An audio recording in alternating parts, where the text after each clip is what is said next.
afternoon, everyone. A warm welcome to IREX Real Estate Expo Virtual Edition. It's great to have you all joining us from different countries, along with our esteemed speaker on this platform.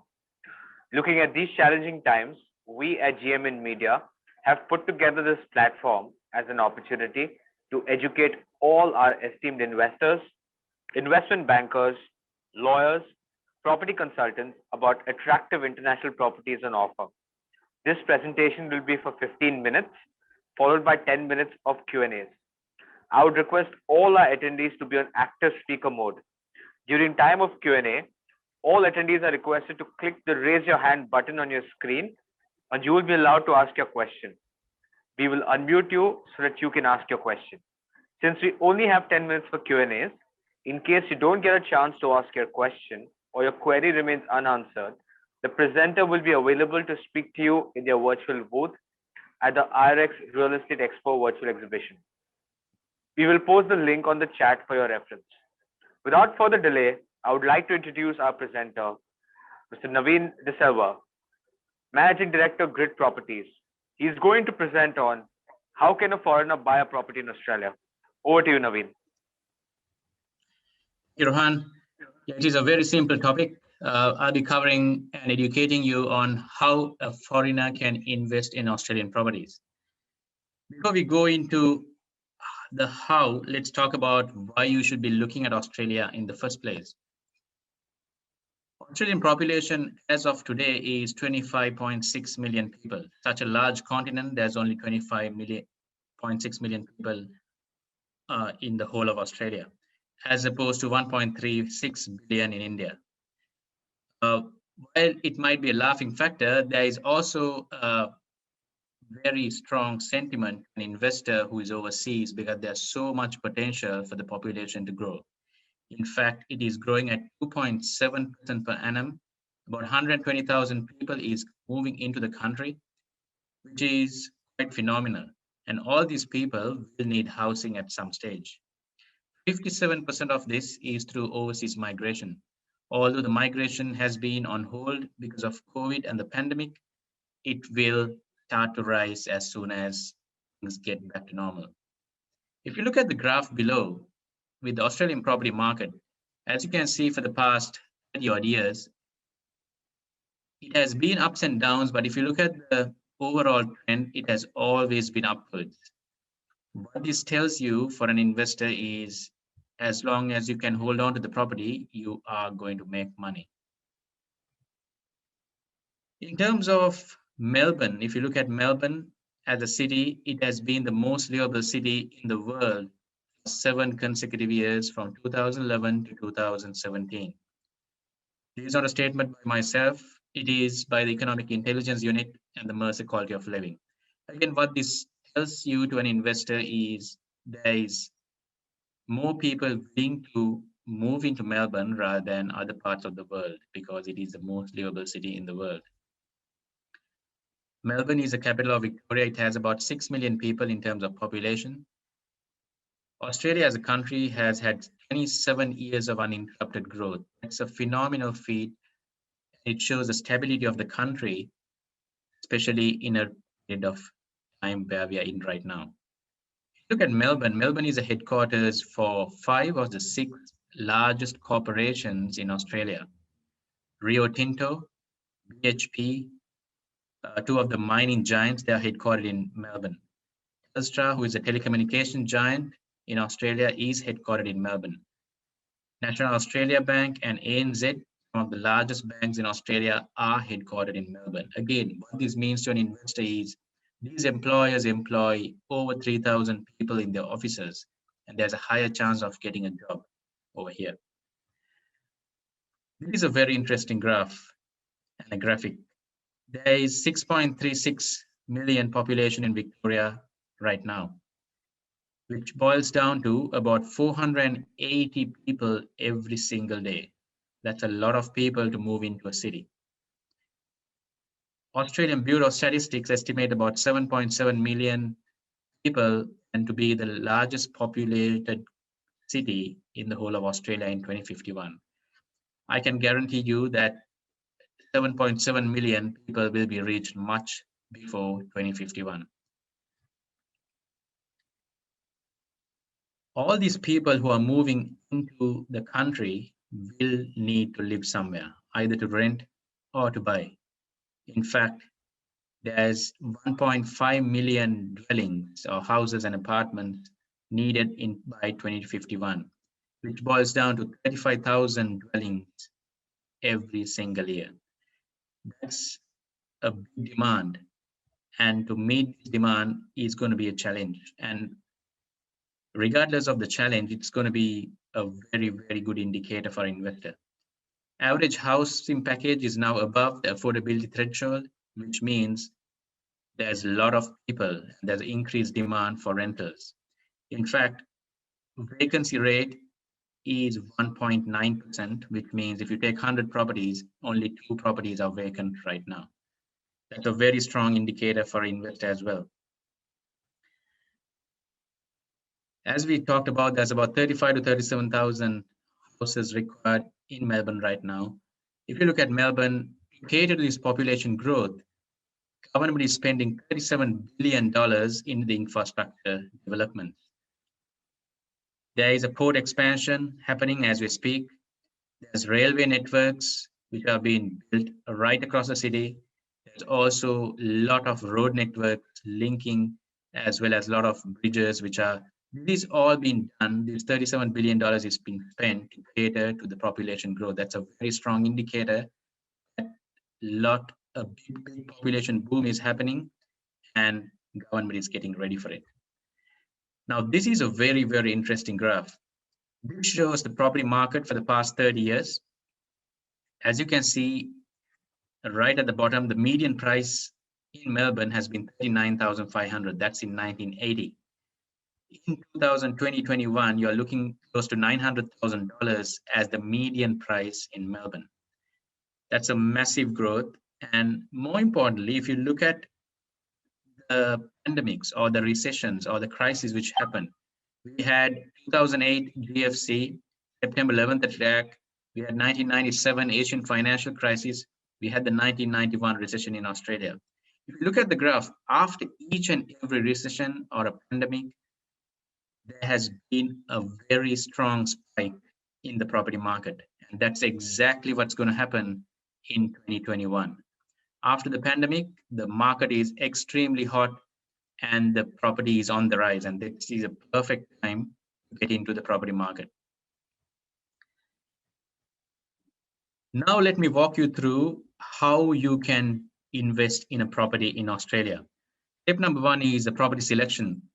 You can be an investor who wants to invest your funds into an overseas asset. You can be a parent who wants to send your kids overseas or to Australia. You can be a migrant who's planning to migrate to Australia. Regardless of your requirement, we are going to evaluate your requirement and we can find the property all across Australia, anywhere in Australia to suit your requirement.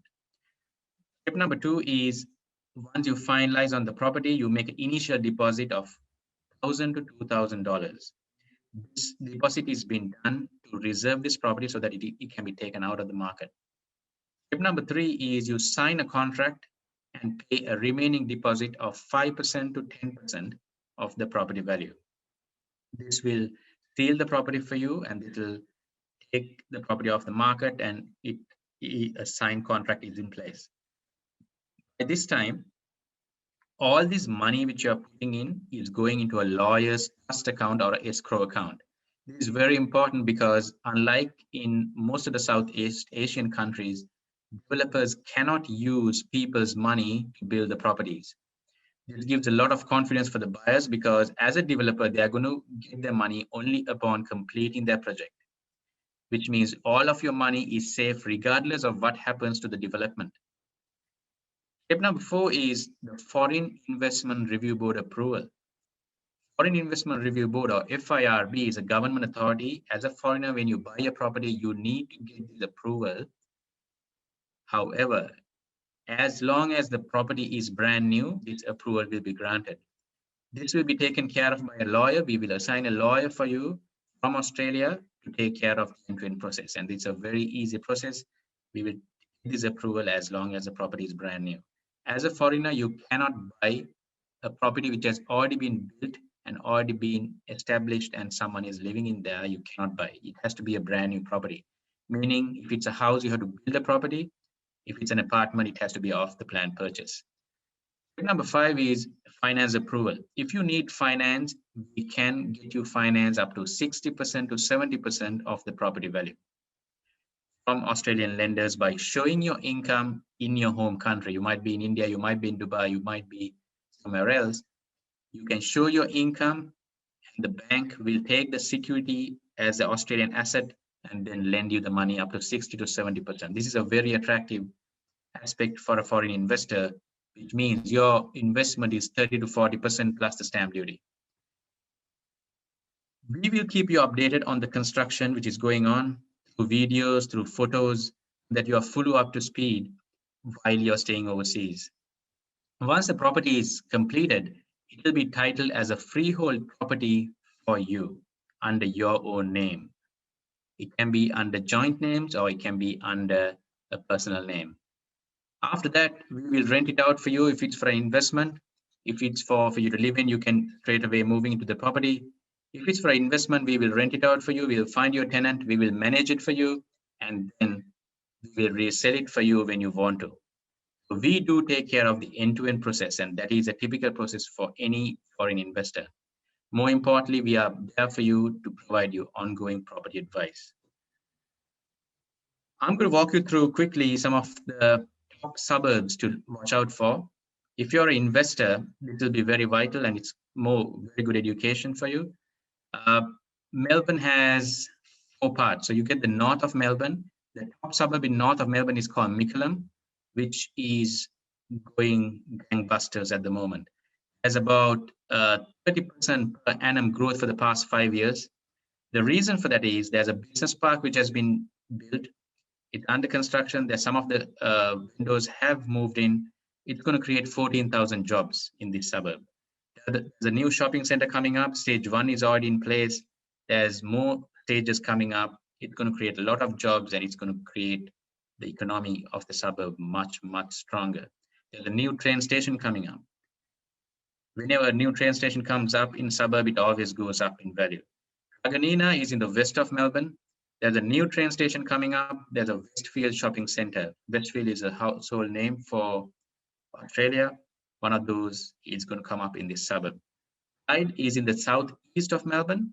There's a new train station coming up and a new shopping center as well.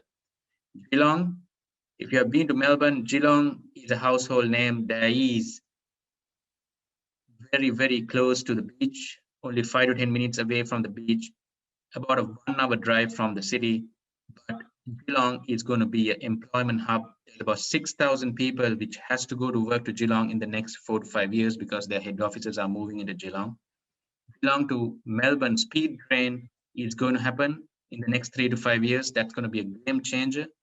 We see a lot of growth in Geelong as well. The first suburb that I talked about, Mickleham, it has a business park. As I said, there's going to be 14,000 jobs that will be created. There's a city center.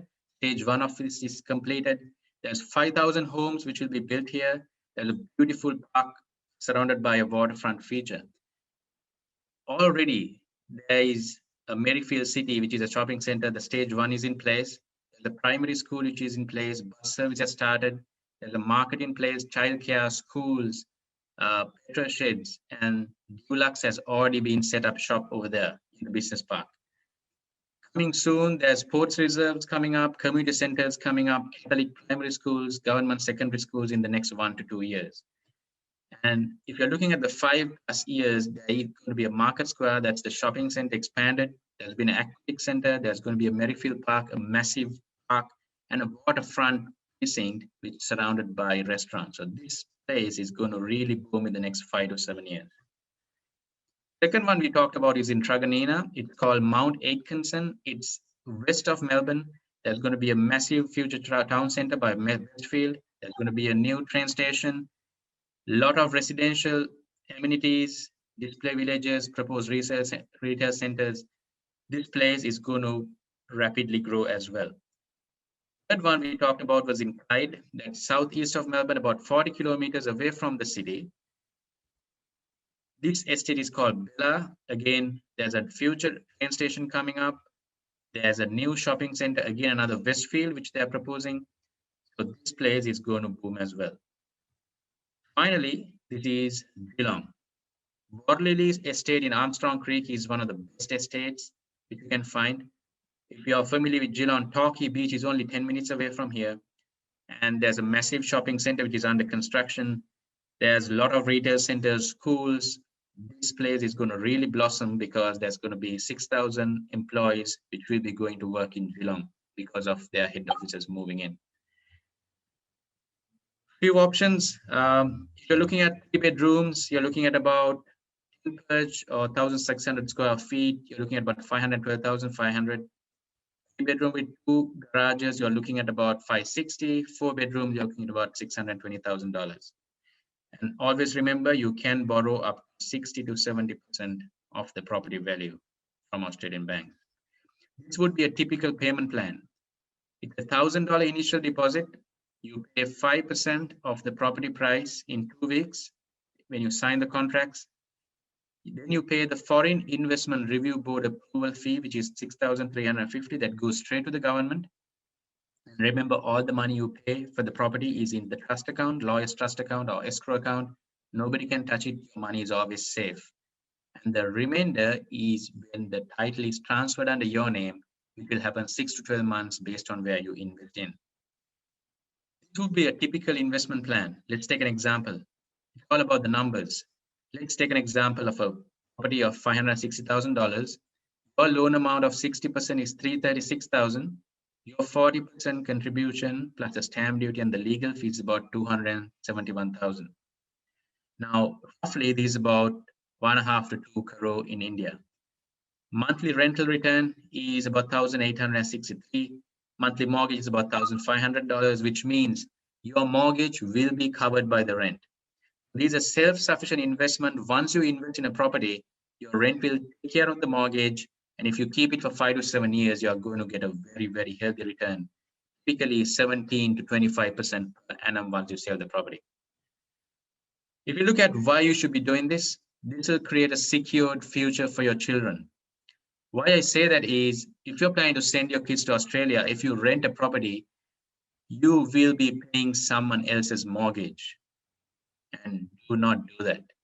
Imagine you stay there for 4 years for your child, son or daughter. If you pay $1,500 a month, you're looking at about $70,000 to $75,000 being spent on paying someone else's mortgage. If you go for a loan and if you have the affordability, you can invest in a property, get your kid to stay in the property, pay your own mortgage, and then treat it as an asset for your child. So it can secure your child's future. Ability to finance at all-time low interest rates. You're looking at 3.5 to 5% based on your circumstances in Australia. The cash rate is 0.25. It's all-time low. It's the best time to borrow money from Australian banks. Property appreciation and equity on the property. Once you invest in one property, you don't have to stop there. You can create a portfolio by the appreciation.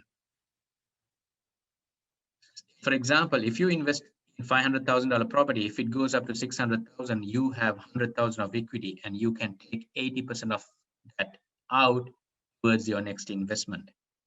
This is how, if you know people who has 20, 30 properties, that's exactly how they do it, and you can do it too. Out of all that, currency appreciation is playing a vital role. Australian dollar is extremely strong. Exports are extremely strong. Even after the pandemic, whatever happens to the property, you're going to make money through currency appreciation as well. This would be few reasons why you should be looking at and what these are the benefits of investing in Australian property. Now, I'm open for any questions you might have. Feel free to ask any questions. Happy to answer. Thank you, Navin, for your presentation. We now invite questions from the attendees. You are requested to click the raise your hand button on your screen, and we'll unmute you so that you can ask your question. Hi. So we have a couple of questions. I'll allow Ms. Ragini to ask her question. Ragini, you can unmute yourself. We'll go to the next. Yeah, hi Ragini. Yes, Please. yes, Lavanya, thank you so much. Great presentation, Mr. Navin. My question to you is, could you please explain about the stamp duty registration procedure to us, please? You mean the Foreign Investment Review Board approval? That for the property registration and the stamp duty, the cost and the procedure, please. So in terms of the stamp duty, Yes. Foreigners pay a higher stamp duty towards a property, because stamp duty is about 5% for a local and it's about 13% for a foreigner. But when you go for a house and land package, which means you're building a property, you pay only on the land value. So let's say, for example, if the land value is 250 and the construction is 250, you don't pay stamp duty for 500,000, you only pay for $250,000. Okay, great. Thank you so much for the clarification. Yeah. Thanks, Ragini. We have the next question from Kiran. Hi, Kiran. Please unmute yourself and ask your question. Hello, Navin. Hi. Hi, Kiran. Yeah, does it secure, if suppose I buy a property, does it secure my visa or some priority on my visa, or how does that, how do you take care about that? Yeah, unfortunately, it doesn't have a directly related permanent residency scheme. But you always can get business visa or tourist visa when you have a property. But it doesn't, if your question is related to a permanent residency, it does not relate directly, but it will always help you because it shows that you have an interest in the country. If you're looking at permanent residency, you have to go through skill migration, you have to have those points, or the business migration, and you have to have those points, and the property will always help, but it will not get you the PR. But any tourist visa or business visa will be very, very easy when you have a property. Okay. Thanks, Kiran. Yeah. We have the next question from Mr. Charanjit. Hi, Charanjit. Please unmute yourself and ask your question. I'll allow Yeah, yes, thanks. Charanjit. Thanks so much. Actually, that my question has been answered. That was the earlier question asked just before, just right now. So my Okay. question has been answered. Thank you so much. No Thanks. problem. Thanks. Good challenge. Thanks. Hi, Nishant. You can unmute yourself and ask your question. Yes. So my question is that what are the risk factors that has to be taken care while being an outsider? Because rightly the gentleman asked about the visa issues, other than the maintenance thing, okay, and the government policies, and these are the things where when you mention that you will take care. So what are the things we have to be precaution as an outsider investor, and what are you going to take care of, the risk factors involved? Yeah, so if you look at the risk factors, number one is that you're going to get the property freehold, which is the case. It is going to be a freehold property under your name. And other risk factor is whether will there be any policy change from the government? Say, for example, in the middle of the game, can they say, as a foreigner, you cannot hold a property here? I don't think that's going to happen. I mean, over the past 30, 40 years, it has not happened. Australia needs investments. Australia needs more people. And I mean, they're doing it in a very controlled manner. That's why they have this Foreign Investment Review Board process. It's been done only for brand new properties for a reason, because one is it will not have an impact to the local buyers. Because say, for example, Chinese are very heavily buying here.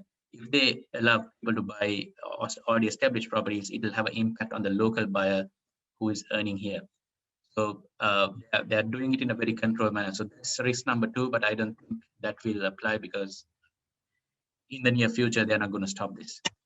And then other risk factor is whether they can increase the stamp duty. Now, at the moment, stamp duty has already been increased to 13%. That's very difficult to answer, but that's probably a risk factor from an investor's point of view, whether they would increase it further. But once you pay for it, that's a once-off fee. Apart from that, it doesn't qualify you for any PR, but it will get you any tourist visas or business visas.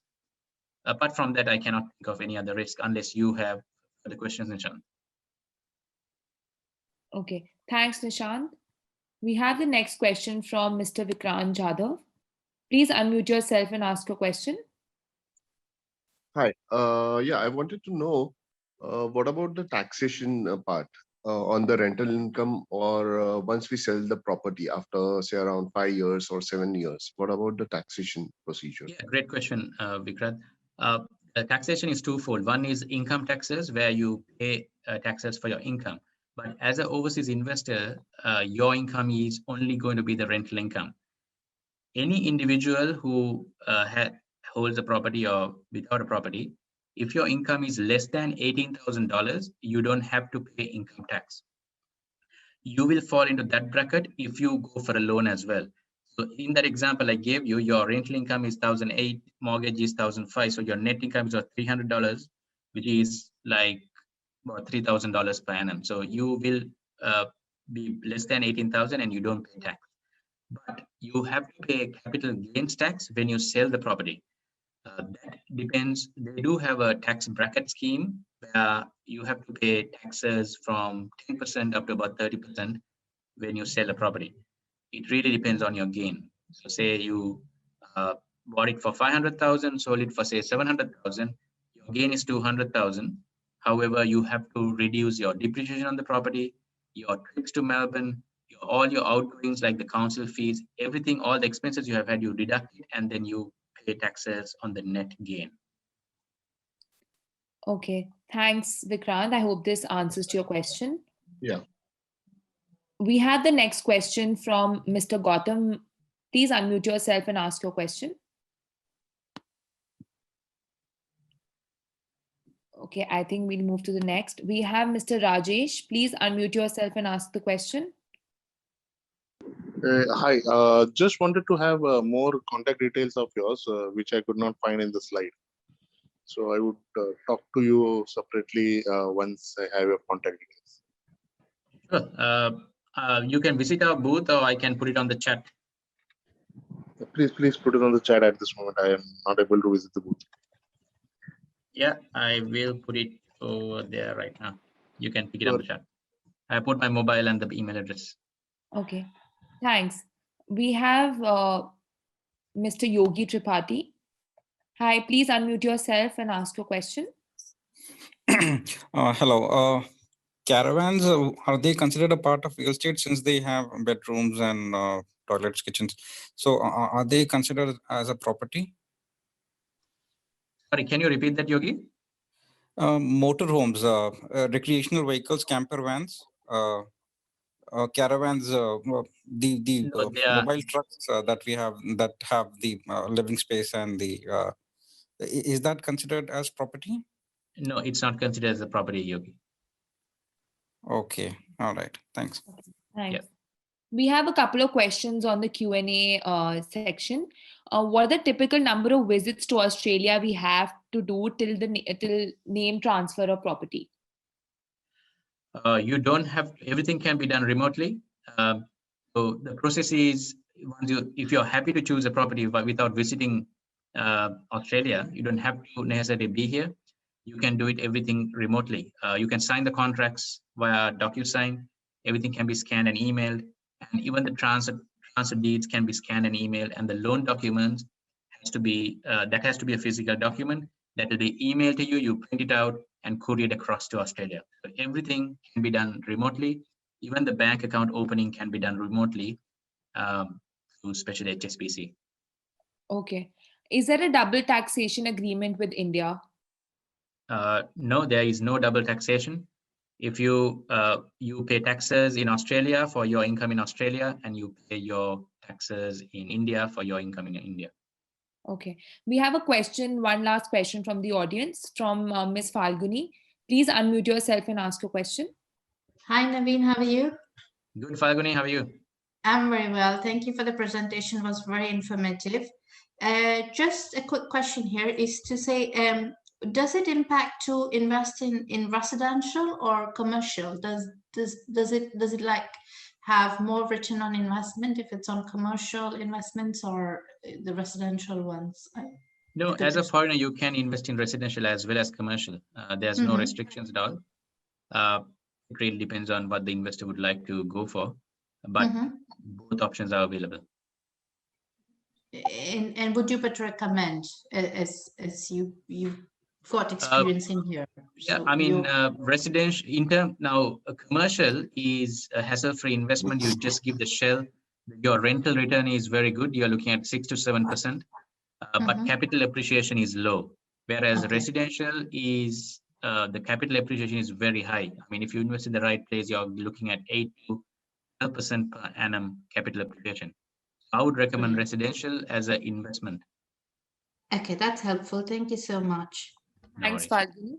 One last question we have from the Q&A. What is the capital gain tax? Capital gain tax, again, as I said before, differs on your gain. It can vary from 10% to 32%. Based on the higher the gain, higher taxes you pay. Okay, and could you repeat the rate of interest being charged by banks for loans? If you have the residency, it's about 2.5 to 3%. If you don't have the residency, if you're a foreigner, you're looking at about 5 to 5.5%. Okay, thanks. I think we are done with all the questions. Great. Thank you, Navin, for your presentation. We have posted the link on the chat for the IREX Real Estate Expo virtual exhibition. Mr. De Silva and his team will be available at his virtual booth to speak to you and answer all your queries. Thank you, everybody, once again. Thank you, Navin.